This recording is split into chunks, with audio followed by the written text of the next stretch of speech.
Hello friends, welcome back to my channel Earth Mom Dehradun. और कैसी चल रही है आप सबकी करवा चौथ की तैयारी। आज मैं भी सुबह से काफ़ी बिजी थी, इसीलिए लेट नाइट पॉडकास्ट रिकॉर्ड करने का टाइम मिला। लेकिन डोंट वरी, आपको बहुत ही मज़ेदार रिएक्शन आज सुनने को मिलेगा। और आप सब ने डेफिनेटली मेहंदी लगाई होगी, इसीलिए आप सबका अच्छा खासा टाइम पास हो जाएगा। बस आपको कुछ नहीं करना है, हेडफोन्स कान में लगाने हैं और मेरे रिएक्शन के मज़े लेने हैं। सो आइए शुरू करते हैं आज का रिएक्शन। हमेशा की तरह डब्बा के ड्रेसिंग सेंस तो आपने देख ही लिया होगा। इनफैक्ट शादी के बाद तो इनका ड्रेसिंग सेंस 90 से 0 पे आ गया है। पहले भी इतना ही बैड था, लेकिन पहले कोलैबोरेशन इनकी हेल्थ को देख के अच्छे सूट और अच्छी ड्रेसेस भेजा करते थे, तो उनमें ये ठीक ठाक लगती थी। लेकिन अब इनकी जो हेल्थ हो चुकी है, उसके हिसाब से अब इन्हें जो कपड़े मिलते हैं, उन कपड़ों की वजह से आए दिन इनकी हर एक फ़ोटो ट्रोलिंग का शिकार होती जा रही है। वैसे कभी भी किसी की बॉडी शेमिंग नहीं करनी चाहिए, क्योंकि आप सब जानते ही हैं कि डब्बा काफ़ी सारे हेल्थ इश्यूज़ के साथ डील कर रही है। थायराइड की अलग टैबलेट खाती है, और प्लस उनका मिसकैरेज भी हुआ था, जो कहीं ना कहीं रीज़न बन जाता है एक लेडी का वेट गेन करने में। बट उसके अलावा भी डब्बा का अनहेल्दी लाइफस्टाइल भी कहीं ना कहीं रीज़न है उनका इस एज में वेट गेन करना। लेकिन उनको इस समय पे बहुत ज़्यादा सीरियस होने की ज़रूरत है अपनी हेल्थ को लेके, क्योंकि बाद में इसी हेल्थ कंडीशन की वजह से आपको कंसीव करने में काफ़ी सारी प्रॉब्लम्स का सामना करना पड़ सकता है। तो जब तक आप कंसीव ना कर लें, तब तक आपको अपना हेल्थ और अपना फैट कंट्रोल में रखने की बहुत ज़्यादा ज़रूरत होती है। आपकी गायनोकोलॉजिस्ट भी इस चीज़ को समझाती है कि वेट हमेशा रिड्यूस करके ही रखो, वरना प्रेगनेंसी के लिए कॉम्प्लिकेशंस हो सकती हैं। वेल, डब्बा भी इस चीज़ को जानती ही होगी, क्योंकि अधिकतर वो भी गायनोकोलॉजिस्ट के टच में रहती है और आना जाना उनका लगा रहता है। बट अपने इस हैबिट को वो इतनी जल्दी कैसे चेंज करे, वो भी हैबिचुअल हो चुकी है इन सब चीज़ों की, तो इसीलिए वो भी इन सब चीज़ों को सीरियस नहीं लेती। तो हम लोग बात कर रहे थे डब्बा की ड्रेसिंग सेंस पे। तो अभी अपनी लास्ट रील में डब्बा ने एक सदियों पुराना आउटफिट का प्रमोशन किया, जिस आउटफिट को देख के कमेंट सेक्शन में फिर से उनकी लेसम लेस वाले कमेंट शुरू हो गए, क्योंकि वो आउटफिट भी लेसेस से बना हुआ था, प्लस ऑल ओवर शरारा था और बहुत ही आउटडेटेड था, जिसमें लोग यही कमेंट कर रहे थे कि 10-10 साल पुराने कपड़े अब आप इसका प्रमोशन कर रहे हो। कम से कम पीआर एक्सेप्ट करते वक्त आपको देखना तो चाहिए कि आपको किस तरीके का ड्रेस आया है और आपको किस तरीके का ड्रेस पहनना चाहिए। ये सबकी एक इंडिविजुअल चॉइस होती है, बट येस, उस ड्रेस को देख के वाकई में ऐसी लग रहा था कि दादी नानी के ज़माने का वो ड्रेस है।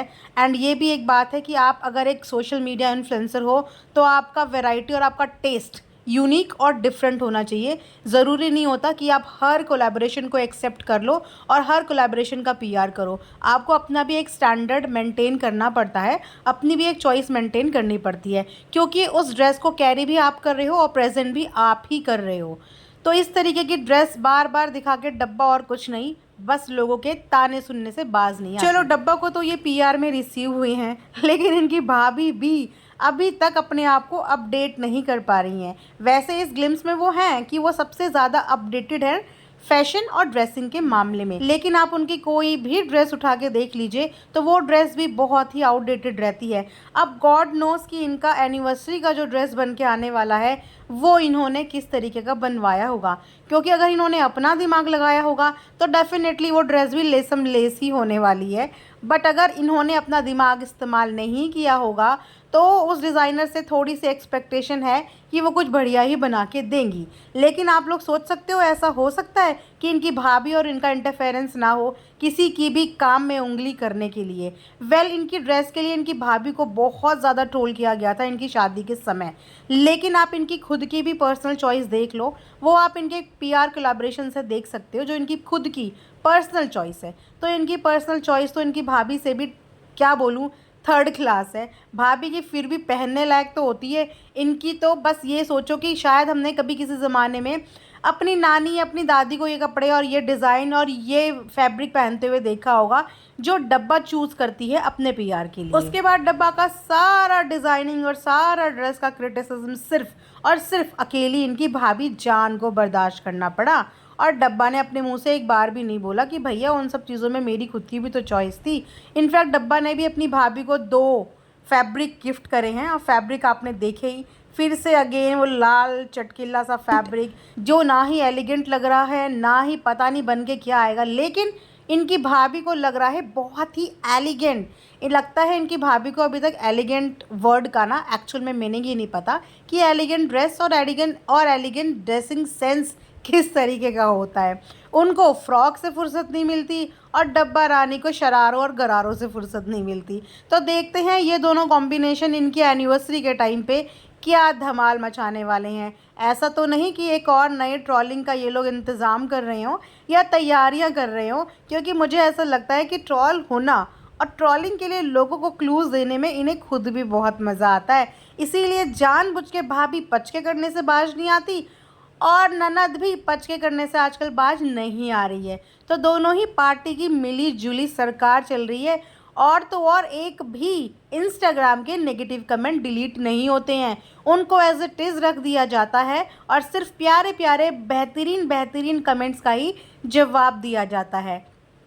तो ये चल रही है आजकल इस पूरी फैमिली की पीआर, यानी कि किस तरीके से ऑडियंस को अट्रैक्ट करे, वेदर ट्रोलिंग में वेदर अच्छे से बस करना है, बाय हुक बाय क्रुक हमारा नाम बस जपते रहना चाहिए। अभी बस एक ही खास मकसद है और वो है सुर्खियों में रहने का। चाहे वो सुर्खियाँ हमारी ड्रेस की हों, चाहे हमारे क्रिंज कंटेंट की हो, चाहे हमारे खाने की हो पीने की हो, बस हमें रहना है तो सुर्खियों में और ट्रेंड में रहना है। ये था मेरा आज का एक रिएक्शन। आई होप आप लोगों को मज़ा आया होगा। कमेंट सेक्शन में ज़रूर बताना किसने मेहंदी वाले हाथों से ये पॉडकास्ट सुना है। तो मिलेंगे कल, तब तक अपना ध्यान रखिए। Thanks for watching earth Mom Dehradun.